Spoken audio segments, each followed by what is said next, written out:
प्रेम अखंडित, अक्षय और अलौकिक अभिव्यक्ति है। प्रेम की मधुरता ही जग में मैत्री भाव को बढ़ा सकती है। इस कथन की प्रासंगिकता के केंद्र में है प्रस्तुत कहानी की नायिका चंपा। दरअसल प्रिय दोस्तों, आज आप सभी के समक्ष हिंदी और प्राइड जो कहानी प्रस्तुत करने जा रहे हैं, उस कहानी का नाम है आकाशदीप। आकाशदीप कहानी छायावादी स्तंभों में से एक, जिन्हें हम छायावादी ब्रह्म भी कहते हैं, जयशंकर प्रसाद जी द्वारा रचित कहानी, जो कि उनके कई कहानी संग्रह हैं। छाया हो, प्रतिध्वनि हो, आकाश हो, इंद्रजाल हो, आदि हो, जिनमें उन्होंने टोटल मिला के 69 कहानियां लिखी, जो इन कहानियों के संकलनों में संकलित है। उसी कहानी में से एक कहानी है आकाशदीप। आकाशदीप उनकी कहानियों की विशिष्ट कहानियों में गिना जाता है। ये कहानी एक असफल प्रेम की कहानी को अत्यंत मार्मिक ढंग से उकेरता है, हमारे समक्ष रखता है। एक तो ये है कि छायावाद रोमानियत का जो दौर था, प्रसाद जी स्वयं एक आदर्शवादी कवि माने जाते हैं और उनकी आदर्शवादिता हमें इस कहानी में भी दिखता है कि किस प्रकार नायिका के माध्यम से नायक और नायिका, नायक बुद्धगुप्त है, नायिका चंपा है, एक पूरा ऐतिहासिक आवरण प्रधान कहानी ये लिखा गया है। इस कहानी में अगर देखेंगे, स्वच्छंदावादी दृष्टि की अभिव्यक्ति हुई है। नायिका प्रधान प्रेम कहानी है। इसमें एक तरीके से समुद्री जीवन का ऐतिहासिक परिवेश लिया गया है और कहानी में मानवीय प्रेम को स्पष्ट करते हुए आदर्श प्रेम को स्थापित किया गया है। नायिका किस प्रकार एक त्याग की मूर्ति है, ये जब हम कहानी की शुरुआत करेंगे, उनके कुछ चंद लाइनों में ही दिखने लगेगा। लेकिन एक तरीके से कहानी का परिवेश बताएं कि कहां से शुरू होता है। तो कहानी नाव में बंदी जनों से शुरू होती है, जहां कहानी की नायिका चंपा सहित कुछ जलदस्यु मणिभद्र द्वारा बंदी बने होते हैं। कुछ ही देर बाद बंदी खुद को मुक्त कर लेते हैं और मुक्ति का श्रेय जलदस्यु बुद्धगुप्त को देते हैं। लेकिन ये बुद्धगुप्त और चंपा, जिनके बीच प्रेम होता है, इनके बीच बहुत बड़ी खाई होती है। खाई जब कहानी पढ़ेंगे तो समझ में आएगा ऐसा खाई क्यों है, क्योंकि शुरुआत में ही अगर संक्षेप सारांश बता देंगे, फिर कहानी का रस आप नहीं ले पाएंगे। तो ध्यान से सुनिए। बंदी क्या है, सोने दो। मुक्त होना चाहते हो, अभी नहीं, निद्रा खुलने पर चुप रहो, फिर अवसर नहीं मिलेगा। बड़ा शीत है, कहीं से एक कंबल डालकर कोई शीत से मुक्त करता। आधी की संभावना है, यही अवसर है, आज मेरे बंधन शिथिल है। तो क्या तुम भी बंदी हो? हाँ, धीरे बोलो, इस नाव पर केवल 10 नाविक और प्रहरी ही हैं। शस्त्र मिलेगा? मिल जाएगा। पोत से संबंध रज्जू काट सकोगे? हाँ, काट देंगे। समुद्र में हिलोरें उठने लगी, दोनों बंदी आपस में टकराने लगे। पहले बंदी ने अपने को स्वतंत्र कर लिया, दूसरे का बंधन खोलने का प्रयास करने लगा। लहरों के धक्के एक दूसरे को स्पर्श से पुलकित कर रहे थे। मुक्ति की आशा, स्नेह का असंभावित आलिंगन, दोनों ही अंधकार में मुक्त हो गए। दूसरे बंदी ने हर्षातिरेक से उसको गले से लगा लिया। सहसा उस बंदी ने कहा, यह क्या, तुम स्त्री हो? क्या स्त्री होना कोई पाप है? यहाँ पे चंपा कहती है कि क्या स्त्री होना कोई पाप है? अपने को अलग करते हुए स्त्री ने कहा, शस्त्र कहाँ है तुम्हारा? तुम्हारा नाम? बुद्धगुप्त ने पूछा, तुम्हारा नाम क्या है? उसने कहा, चंपा। तारक खचित नील अंबर और समुद्र के अवकाश में पवन उधम मचा रहा था। अंधकार से मिलकर पवन दुष्ट हो रहा था। समुद्र में आंदोलन था, नौका लहरों में विकल थी। स्त्री सतर्कता से लुढ़कने लगी। एक मतवाले नाविक के शरीर से टकराती हुई सावधानी से उसका कृपाण निकालकर फिर लुढ़कते हुए बंदी के समीप पहुंच गई। सहसा पोत से पथ प्रदर्शक ने चिल्लाकर कहा, आधी। आपत्ति सूचक तूर्य बजने लगा। सब सावधान होने लगे। बंदी युवक उसी तरह पड़ा रहा। किसी ने रस्सी पकड़ी, कोई पाल खोल रहा था, पर युवक बंदी ढुलक कर उस रज्जू के पास पहुंचा जो पोत से संलग्न थी। तारे ढक गए, तरंगे उद्वेलित हुई, समुद्र गरजने लगे। भीषण आधी पिशाचिनी के समान नाव को अपने हाथों में लेकर कंदुक क्रीड़ा और अट्टहास करने लगी। एक झटके के साथ ही नाव स्वतंत्र हुई। उस संकट में भी दोनों बड़ी बंदी खिलखिलाकर हंस पड़े। आधी के हाहाकार में उसे कोई ना सुन सका। अनंत जलनिधि में उषा का मधुर आलोक फूट पड़ा। सुनहली किरणों और लहरों की कोमल सृष्टि मुस्कुराने लगी। सागर शांत था। नाविकों ने देखा पोत का पता नहीं, बंदी मुक्त है। नायक ने कहा, बुद्धगुप्त तुमको मुक्त किसने किया? कृपाण दिखाकर बुद्धगुप्त ने कहा, इसने। नायक ने कहा, तो तुम्हें फिर बंदी बनाऊंगा। किसके लिए? पोताध्यक्ष मणिभद्र अतल जल में होगा। नायक, अब इस नौका का स्वामी मैं हूं। यहाँ पे खलनायक के तौर पे मणिभद्र ही है, जो एक तरीके से प्रेम प्रस्ताव रखता है चंपा के सामने, जब उसके पिता नहीं रह जाते हैं, एक बड़े पद पे रहते हैं फिर नहीं रह जाते, लेकिन उस प्रेम प्रस्ताव को वो ठुकरा देती है। और इधर बुद्धगुप्त के साथ भी होता है और दोनों को बंदी बना लिया जाता है। तो ये जो पोताध्यक्ष मणिभद्र अतल जल में होगा नायक, अब इस नौका का स्वामी मैं हूं, वो घोषित कर देता है। तुम जलदस्यु बुद्धगुप्त कदाप भी नहीं, चौंक कर नायक ने कहा और अपनी कृपाण टटोलने लगा। चंपा ने इसके पहले उस पर अधिकार कर लिया था, वो क्रोध से उछल पड़ा। तो तुम द्वंद्व युद्ध के लिए प्रस्तुत हो जाओ, जो विजयी होगा वह स्वामी होगा। इतना कहकर बुद्धगुप्त ने कृपाण देने का संकेत किया। चंपा ने कृपाण नायक के हाथ में दे दिया। भीषण घात प्रतिघात आरंभ हुआ। दोनों कुशल, दोनों त्वरित गति वाले थे। बड़ी निपुणता से बुद्धगुप्त ने अपना कृपाण दांतों से पकड़कर अपने दोनों हाथ स्वतंत्र कर लिए। चंपा भय और विस्मय से देखने लगी। नाविक प्रसन्न हो गए, परंतु बुद्धगुप्त ने लाघव से नायक का कृपाण वाला हाथ पकड़ लिया और विकट ओंकार से दूसरा हाथ कटी में डाल उसे गिरा दिया। दूसरे ही क्षण प्रभात की किरणों में बुद्धगुप्त का विजयी कृपाण हाथों में चमक उठा। नायक की कातिर आंखें प्राण भिक्षा मांगने लगी। बुद्धगुप्त ने कहा, बोलो अब स्वीकार है कि नहीं? मैं अनुचर हूँ, वरुणदेव की शपथ, मैं विश्वासघात नहीं करूंगा। बुद्धगुप्त ने उसे छोड़ दिया। चंपा ने युवक जलदस्यु के समीप आकर उसके छतों को अपनी स्निग्ध दृष्टि और कोमल करों से वेदना विहीन कर दिया। बुद्धगुप्त के सुगठित शरीर पर रक्त बिंदु विजय तिलक कर रहे थे। विश्राम लेकर बुद्धगुप्त ने पूछा, हम लोग कहाँ होंगे? बालीद्वीप से बहुत दूर, संभवतः एक नवीन द्वीप के पास, जिसमें अभी हम लोगों का बहुत कम आना जाना होता है। सिंघल के वणिकों का वहां प्राधान्य है। कितने दिनों में हम लोग वहां पहुंचेंगे? अनुकूल पवन मिलने पर 2 दिन में। तब तक के लिए खाद्य का अभाव नहीं होगा। सहसा नावक ने नाविकों को डांड लगाने की आज्ञा दी और स्वयं पतवार जो होता है वो पकड़कर बैठ गया। बुद्धगुप्त के पूछने पर उसने कहा, यहाँ एक जलमग्न शैलखंड है, सावधान न रहने से नाव टकराने का भय है। तुम्हें इन लोगों ने बंदी क्यों बनाया? वणिक मणिभद्र की पाप वासना ने। तुम्हारा घर कहाँ है? जाह्नवी के तट पर, चंपा नगरी की एक क्षत्रिय बालिका हूँ। पिता इसी मणिभद्र के यहाँ, मणिभद्र जो था उसी के यहाँ प्रहरी का काम करता था। माता का देहावसान हो जाने पर मैं भी पिता के साथ नाव पर ही रहने लगी। 8 बरस से समुद्र ही मेरा घर है। तुम्हारे आक्रमण के समय मेरे पिता ने 7 दस्युओं को मारकर जल समाधि ली। 1 मास हुआ मैं इस नील नभ के नीचे, नील जलनिधि के ऊपर एक भयानक अनंतता में निसहाय हूँ, अनाथ हूँ। मणिभद्र ने मुझसे एक दिन घृणित प्रस्ताव किया। मैंने उसे गालियां सुनाई। उसी दिन से बंदी बना दी गई। चंपा रोज से जल रही थी।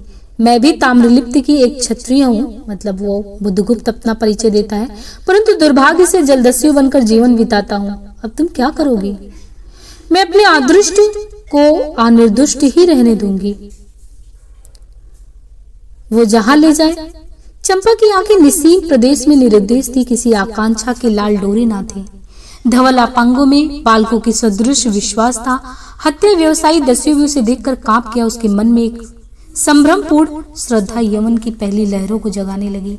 समुद्र वक्ष पर विलंबमयी राग रंजित संध्या थिरकने लगी। चंपा के असंयत कुंतल उसकी पीठ पर बिखरे थे। दुर्दांत दस्यु ने देखा अपनी महिमा में अलौकिक एक तरुण बालिका। वह विस्मय से अपने हृदय को टटोलने लगा। उसे एक नई वस्तु का पता चला था, वो कोमलता।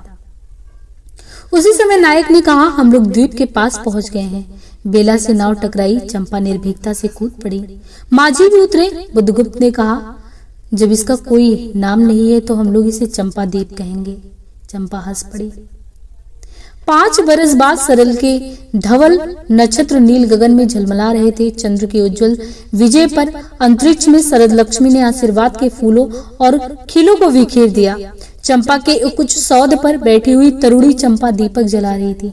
बड़े यत्न से अभ्र की मंजूषा में दीप धरकर अपनी सुकुमार अंगुलियों से डोरी खींची। वह दीपा धार ऊपर चढ़ने लगा। भोली भाली आंखें उसे ऊपर चढ़ते बड़े हर्ष से देख रही थी। डोरी धीरे धीरे खींची गई। चंपा की कामना थी कि उसका आकाश दीप नक्षत्रों से हिलमिल जाए, किंतु वैसा होना असंभव था। उसने आशा भरी आंखें फिरा ली। सामने जलराशि का रजत श्रृंगार था। वरुण बालिकाओं के लिए लहरों से हीरे और नीलम की क्रीड़ा शैलमालाएं बन रही थी और वे मायाविनी छलनाएं अपनी हंसी का कलनाद छोड़कर छिप जाती थी।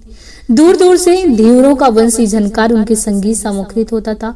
चंपा ने देखा कि तरल संकुल जलराशि में उसके कंडील का प्रतिबिंब अस्त व्यस्त था। वह अपनी पूर्णता के लिए सैकड़ों चक्कर काटता था। वह अनमनी होकर उठ खड़ी हुई, किसी को पास न देकर पुकारा, जया।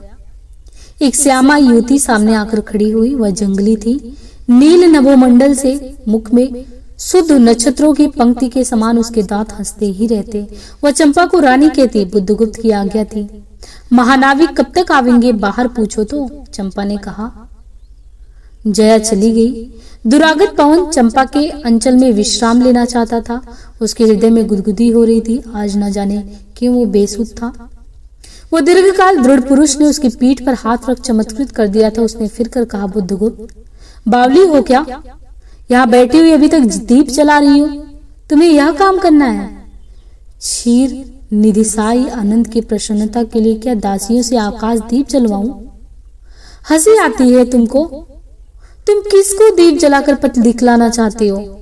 उसको जिसको तुमने भगवान मान लिया है। हाँ, वह भी कभी भटकते हैं, भूलते हैं, नहीं तो बुद्धगुप्त को इतना ऐश्वर्य क्यों देते? तो बुरा क्या हुआ? इस द्वीप की अधीश्वरी चंपा रानी, मुझे इस बंदी ग्रह से मुक्त करो। अब तो बाली, जावा और सुमात्रा का वाणिज्य केवल तुम्हारे ही अधिकार में है, महानाविक। परंतु मुझे उन दिनों की स्मृति सुहावनी लगती है जब तुम्हारे पास एक ही नाव थी और चंपा के उपकूल में पड़े लाद कर हम लोग सुखी जीवन बिताते थे। इस जल में अगणित बार हम लोगों की तरी आलोक में प्रभात में तारिकाओं की मधुर ज्योति में थिरकती थी। बुद्धगुप्त, उस विजन अनंत में जब माझी सो जाते थे, दीपक बुझ जाते थे, हम तुम परिश्रम से थक कर पालों में शरीर लपेट कर एक दूसरे का मुंह क्यों देखते थे? वह नक्षत्रों की मधुर छाया। तो चंपा, अब उससे भी अच्छे ढंग से हम लोग विचर सकते हैं। तुम मेरे प्राणदात्री हो, मेरी सर्वस्व हो। नहीं नहीं, तुमने 10वीं वृत्ति छोड़ दी, परंतु हृदय वैसा ही आकरुण, सदृश और ज्वलनशील है। तुम भगवान के नाम पर हंसी उड़ाते हो, मेरे आकाश दीप पर व्यंग करते हो। नाविक, उस प्रचंड आधी में प्रकाश की एक एक किरण के लिए हम लोग कितने व्याकुल थे। मुझे स्मरण है, जब मैं छोटी थी, मेरे पिता नौकरी पर समुद्र में जाते थे। मेरी माता मिट्टी का दीपक बांस की पिटारी में भागीरथी के तट पर बांस के साथ उसे टांग देते थे। उस समय वो प्रार्थना करती, भगवान मेरे पथ भ्रष्ट नाविक को अंधकार में ठीक पथ पर ले चलना। और जब मेरे पिता वर्षों पर लौटते तो कहते, साध्वी, तेरी प्रार्थना से भगवान ने संकटों में मेरी रक्षा की। वो गदगद हो जाती। मेरी माँ, आह नाविक, ये उसी की पूरी स्मृति है। मेरे पिता, मेरी वीर पिता के मृत्यु के निष्ठुर कारण जलदस्यु हैं। हट जाओ। सहसा चंपा का मुख क्रोध से भीषण होकर रंग बदलने लगा। महानाविक ने कभी यह रूप न देखा था। वह ठठाकर हंस पड़ा। ये क्या चंपा, तुम आश्वस्त हो जाओगी, सो रहो, कहता हुआ चला गया। चंपा मुट्ठी बांधे उन्मूदनी से घूमती रही, उन्मादनी से।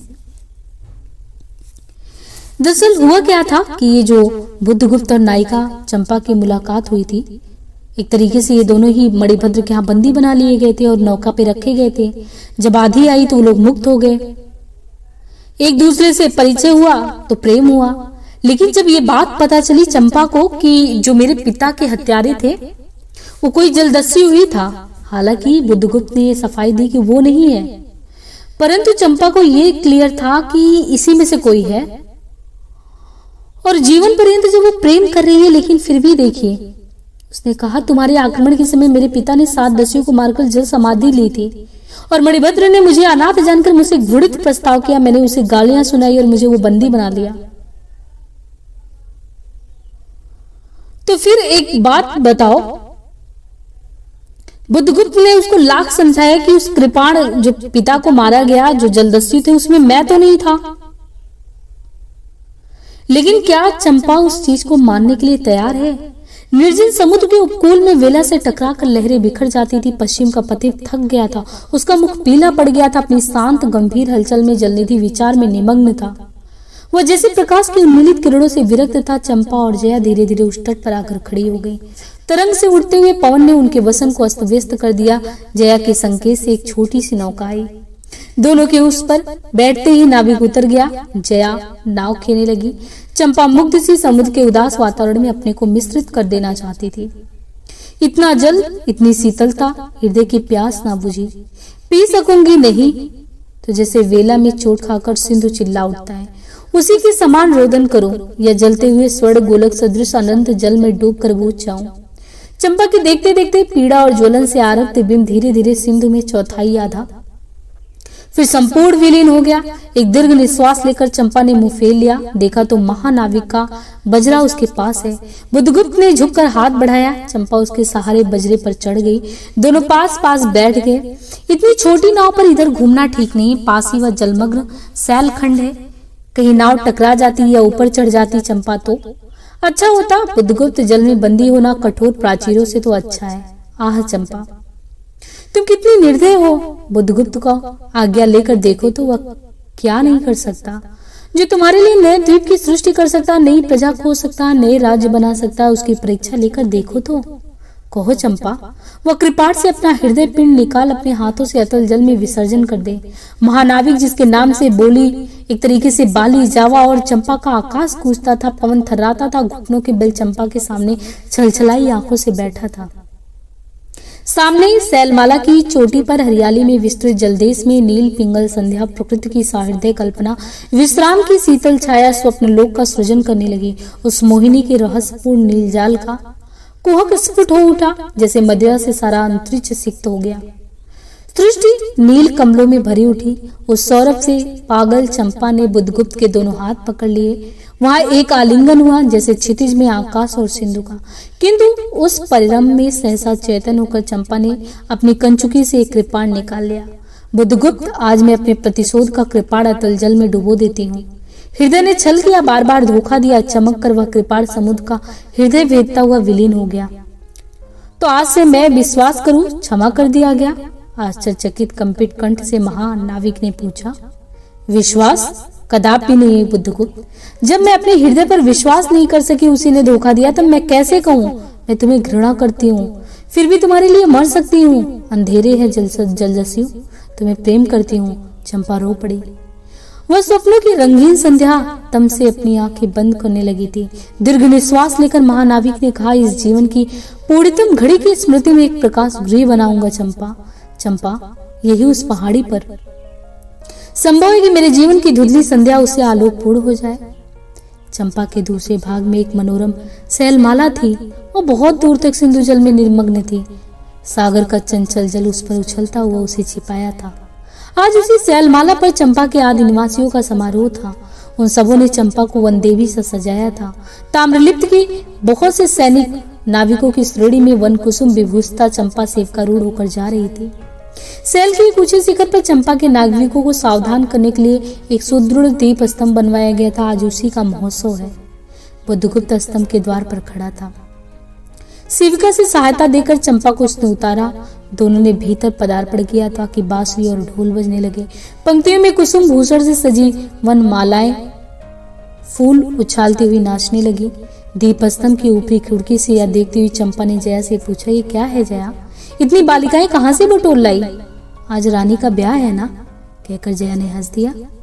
बुद्धगुप्त विस्तृत जलनिधि की ओर देख रहा था। उसे झकझोर कर चंपा ने पूछा, क्या ये सच है? यदि तुम्हारी इच्छा हो तो यह सच भी हो सकता है चंपा। कितने वर्षों से मैं ज्वालामुखी को अपनी छाती में दबाए हूं। चुप रहो महानाविक। क्या मुझे निसहाय और कंगाल जानकर तुमने आज सब प्रतिशोध लेना चाहा? मैं तुम्हारे पिता का घातक नहीं हूं चंपा। वह एक दूसरे दस्यु के शस्त्र से मरे थे। यदि मैं उसका विश्वास कर सकती बुद्धगुप्त वह दिन कितना सुंदर होता, वह क्षण कितना स्प्रेवीण होता। आहा, तुम इस निष्ठुरता में भी कितने महान होते। जया नीचे चली गई थी। स्तंभ के संकीर्ण प्रकोष्ठ में बुद्धगुप्त और चंपा एकांत में एक दूसरे के सामने बैठे थे। बुद्धगुप्त ने चंपा के पैर पकड़ लिए। उच्छ्वासी शब्दों में वह कहने लगा, चंपा, हम लोग जन्मभूमि भारतवर्ष से कितनी दूर इन निरीह प्राणियों में इंद्र और शची के समान पूजित है, पर न जाने कौन अभिशाप हम लोगों को अभी तक अलग किए है। स्मरण होता है वह दार्शनिकों का देश, वह महिमा की प्रतिमा। मुझे वह स्मृति नृत्य आकर्षित करती है, परंतु मैं क्यों नहीं जाता। जानती हूँ इतना महत्व प्राप्त करने पर भी मैं कंगाल हूँ। मेरा पत्थर सा हृदय एक दिन सहसा तुम्हारे स्पर्श से चंद्रकांत मणि की तरह द्रवित हुआ। चंपा, मैं ईश्वर को नहीं मानता, मैं पाप को नहीं मानता, मैं दया को नहीं समझता, मैं उस लोक में विश्वास नहीं करता, पर मुझे अपने हृदय के एक दुर्बल अंश पर श्रद्धा हो चली है। तुम न जाने कैसे एक बहकी हुई तारिका के समान मेरे शून्य में उदित हो गई हो। आलोक की एक कोमल रेखा इस निविड़तम में मुस्कुराने लगी है। पशुबल और धन के उपासक के मन में किसी शांत और एकांत कामना की हंसी खिलखिलाने लगी, पर मैं ना हंस सका। चलोगी चंपा? पोतवाहिनी पर असंख्य धनराशि लाद कर राजरानी सी जन्मभूमि के अंक में आज हमारा परिणय हो, कल ही हम लोग भारत के लिए प्रस्थान करें। महानाविक बुद्धगुप्त की आज्ञा सिंधु की लहरें मानती हैं। वे स्वयं उस पोतपुंज को दक्षिण पवन के समान भारत में पहुंचा देंगी। आह चंपा चलो। चंपा ने उसके हाथ पकड़ लिए। किसी आकस्मिक झटके ने एक पल भर के लिए दोनों को अंधेरों को मिला दिया। सहसा चैतन्य होकर चंपा ने कहा, बुद्धगुप्त, मेरे लिए सब भूमि मिट्टी है, सब जल तरल है, सब पवन शीतल है। कोई विशेष आकांक्षा हृदय में अग्नि के समान प्रज्वलित नहीं। सब मिलकर देखा जाए तो मेरे लिए एक शून्य है। प्रिय नाविक, तुम स्वदेश लौट जाओ विभव का सुख भोगने के लिए और मुझे छोड़ दो इन निरीह भोले भाले प्राणियों के दुख की सहानुभूति और सेवा के लिए। तब मैं अवश्य चला जाऊंगा चंपा। यहाँ रहकर मैं अपने हृदय पर अधिकार रख सकूं, इसमें संदेह है। आह, उन लहरों में मेरा विनाश हो जाए। महानाविक के उच्छ्वास में विकलता थी। फिर उसने पूछा, तुम अकेली क्या करोगी यहाँ? पहले विचार था कि कभी कभी इस दीप स्तंभ पर से आलोक जलाकर अपने पिता की समाधि का इस जल से अन्वेषण करूंगी, किंतु देखती हूँ मुझे भी इसी में जलना होगा जैसे आकाश दीप। एक दिन स्वर्ण रहस्य के प्रभात में चंपा ने अपने द्वीप स्तंभ पर से देखा, सामुद्रिक नाव की एक श्रोड़ी चंपा का उपकूल छोड़कर पश्चिम उत्तर की ओर महाजल ब्याल के समान संतरण कर रही है। उसकी आंखों से आंसू बहने लगे। यह कितनी शताब्दियों पहले की कथा है। चंपा आजीवन उस दीप स्तंभ में आलोक जलाती रही, किंतु उसके बाद भी बहुत दिन दीप निवासी उस माया, ममता और स्नेह सेवा की देवी की जो समाधि थी उसको समाधि सदृश पूजा करते थे। एक दिन काल के कठोर हाथों ने उसे भी अपनी चंचलता से गिरा दिया। तो एक तरीके से देखिए, प्रेम और घृणा के अंतर द्वंद्व को बखूबी लेखक ने यहाँ प्रस्तुत किया है। जो कहानी की पात्र एक तरीके से केंद्र में है चंपा, किस तरीके से वो दोनों में उलझ गई है, यानी प्रेम और घृणा का द्वंद्व जो उसके अस्थाई जीवन का एक अस्थाई जीवन में एक तरीके से जीवन में एक अस्थाई पीड़ा बन चुका है, क्योंकि वो अपने पिता की मृत्यु के दोषी के रूप में बुद्धगुप्त को मानती है। बुद्धगुप्त जो कि एक ताम्रलिप्ति क्षत्रिय था, सब कुछ न्यौछावर करने को तैयार है, लेकिन फिर भी अगर देखें तो आदर्शपूर्ण प्रेम प्लस ये भी देखिए कि पिता के प्रति जो समर्पण भाव है कि यदि जलदस्युओं में से किसी ने भी उनको मारा है तो उनको माफ नहीं करेगी। वो कर्तव्य के सामने प्रेम का बलिदान हो, सेवा भाव, प्रेम, साहस, त्याग सबकी प्रतिमूर्ति के रूप में नायिका है। इतना समर्पण देखने को एक निडर साहसी अपने कर्तव्य से अड़िग लड़की की कहानी। तो यहाँ पे जो ये नायिका है एक तरीके से अपने पिता और प्रगाढ़ प्रेम अनुभूति का द्वंद यहाँ परस्पर दिखता है कि कैसे बुद्धगुप्त और चंपा के बीच जो परस्पर विरोधी मानसिक प्रवृत्तियों का और सघन अंतर्द्वंद जो अंतर्मन है, उसमें अपने आप को दोनों ही एक तरीके से नियंत्रण में रखते हैं। कहानी ऐतिहासिक और कल्पना के सुंदर समन्वय पर आधारित है। शुद्ध साहित्यिक भाषा में सा उद्देश्य को संप्रेषित करने का प्रयास किया गया है कि प्रेम और करुणा, त्याग की प्रतिमूर्ति कैसे भावुकता के साथ अपनी जो सहजता है उसको दिखा रही। तो यानी भावुकता और चित्रात्मकता का मनोविज्ञान सहजता के साथ जो रूप चंपा का देखने को मिलता है और जो देशभक्ति के लिए प्रेरित करना एक तरीके से बुद्धगुप्त को कि अपने वापस देश जाओ और कर्तव्यनिष्ठ बनो। तो एक तरीके से अपने देश की तरफ लौटने की भी बात की गई है।